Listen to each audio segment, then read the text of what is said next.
Welcome to செந்திவாஸ் channel. இன்றைக்கி நம்ம என்ன வீடியோ பார்க்க போகிறோம் அப்படின்னா, இன்றைக்கி வந்து வியாழக்கிழமை ஸ்ரீ ராகவேந்திர சுவாமிகள் பற்றி பார்க்கலாம். வீடியோவில் நான் இப்போ காமிச்சிட்ருக்க ராகவேந்திரருடைய கோயில் வந்து எங்கே இருக்குது அப்படின்னா, அழகர் கோயில் போகிற வழியில் பொய்கைக்கரைப்பட்டி அப்படிங்கிற ஊரில் தான் இந்த கோவில் இருக்குது. ரொம்பவே ஒரு அழகான பிரதி மந்த்ராலயம் அப்படின்னு சொல்லக்கூடிய மூல மிருத்திகா பிருந்தாவனம் இருக்கக்கூடிய ஒரு கோயில் தான் இது. நாங்கள் இங்கே போன வாரம் போயிருந்தோம் இந்த கோவிலுக்கு. போகிறதுக்கு கொஞ்சம் டைம் ஆனனால இன்னொரு கோவிலுக்கு போயிட்டு இந்த கோவிலுக்கு போனோம். போகிறதுக்கு கொஞ்சம் டைம் ஆனனால கொஞ்சம் நட சாத்திட்டாங்க. மற்ற தெய்வத்தை மட்டும் வழிபாடு பண்ணிட்டு வந்திருந்தோம். இந்த வீடியோவிலே நான் வந்து ராகவேந்திரர் பற்றின தகவல்களையும் நம்ம வந்து பார்த்துடலாம். ராகவேந்திரரை பற்றி ராகவேந்திர பக்தர்களுக்கு கட்டாயமாக தெரிஞ்சிருக்கும். நிறைய பேர் வந்து ரஜினி சார் நடித்த ராகவேந்திரர் படத்தை பார்த்தும் தெரிஞ்சிருப்பீங்க.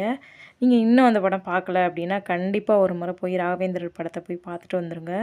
அந்த படம் பார்த்தோம் அப்படின்னா கண்டிப்பாக நம்மளை வந்து நல்வழிப்படுத்தக்கூடிய ஒரு படமாகவே அது இருக்குது. நமக்கு வந்து ஞானத்தை வந்து புகட்டக்கூடிய ஒரு படமாகவுமே இருக்குது.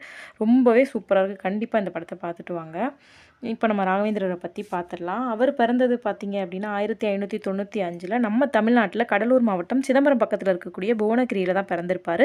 இவருடைய இயற்பெயர் பார்த்தோம்னா வெங்கண்ணா பட்டர். இவர் வந்து விஷ்ணு பக்தரான பிரகலாதருடைய அவதாரமாகவும் கருதப்படுறாரு.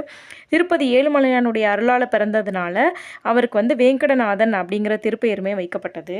ராகவேந்திரர் மந்த்ராலயம் இருக்கக்கூடிய இடம் எல்லாருக்குமே தெரிஞ்சிருக்கும். ஆந்திர மாநிலத்தில் மாஞ்சாலி கிராமம் அப்படிங்கிற இடத்துல இருக்குது. நிறைய பேர் போயிருப்பீங்க. நான் இன்னும் போனது கிடையாது. இவர் படித்தது அப்படின்னு சொல்லிட்டு பார்த்தோம்னா மதுரையில் தான் அவருடைய அடிப்படை கல்வியை வந்து அவர் கற்றுட்டு இருந்திருப்பார். அதுக்கப்புறம் வந்து அவர் சரஸ்வதி அப்படிங்கிற பெண்ணை திருமணம் செய்து கும்பகோணத்தில் போய் வாழ்ந்துட்டு வந்துட்டுருப்பார். அவருடைய குருநாதர் ஐயா ஸ்ரீ சுசீந்திர தீர்த்தர்கிட்ட தான் அவர் வந்து துவைத வேதாந்தத்தையும் இலக்கியத்தையும் வந்து கற்றுட்டு இருந்திருப்பார். வீணை வாசிக்கிறதுலையுமே ரொம்ப சிறந்தவராக வந்து இவர் வந்து கருதப்படுறாரு. அவர் குழந்தைங்களுக்கு சமஸ்கிருதம் வேதம் இதெல்லாம் கற்பிப்பார். அவர் மனசுக்குள்ளே எப்போவுமே ஸ்தோத்திரம் சொல்லிக்கிட்டே இருப்பார் அப்படிங்கிற ஒரு பழக்கமும் அவர்கிட்ட இருக்குது. அவர் 12 ஆண்டுகள் பஞ்சமுகி அப்படிங்கிற மலையில் வந்து கடும் தவம் புரிஞ்சது அவருடைய கண்ணுக்கு பஞ்சமுக ஆஞ்சநேயர் தோன்றியதாகவும் 5 முகத்தோடு, அதாவது மகாவிஷ்ணு மகாலட்சுமி இவங்கெல்லாம் காட்சி கொடுத்ததாகவுமே சொல்கிறாங்க.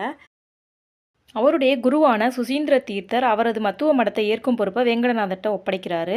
என்ன செய்வதென்று தெரியாது திகைத்த அவர் மீண்டும் வந்து அவருடைய கனவுல வந்து சரஸ்வதி தேவி வந்து தோன்றி அவருடைய மத்துவ மடத்தை ஏற்கும் பொறுப்பை வந்து கூற தஞ்சாவூரில் போய் 1621 துறவரம் ஏற்று மடத்தினுடைய பீடாதிபதியாக ஸ்ரீ ராகவேந்திர தீர்த்தராக இவர் வந்து பொறுப்பேற்கிறாரு.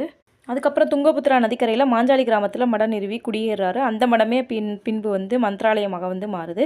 அவருடைய ஜீவசமாதி அடைந்த நாள் அப்படின்னு பார்த்தோம்னா வியாழக்கிழமை. அதனால தான் அவருக்கு வியாழக்கிழமை விசேஷமாக கருதப்படுது. இந்த வியாழக்கிழமைகளில் அப்பனாச்சாரியார் இயற்றிய ஸ்தோத்திரம் காயத்ரி மந்திரம் இதை 108 முறை நம்ம சொல்லி வந்தோம்னா ராகவேந்திரருடைய அருள் பரிபூரண அருளை நம்ம வந்து பெறலாம். இந்த வீடியோ பிடிச்சிருந்துச்சுன்னா லைக் ஷேர் கமெண்ட் பண்ணுங்கள். தேங்க்ஸ் ஃபார் வாட்சிங். பாய்.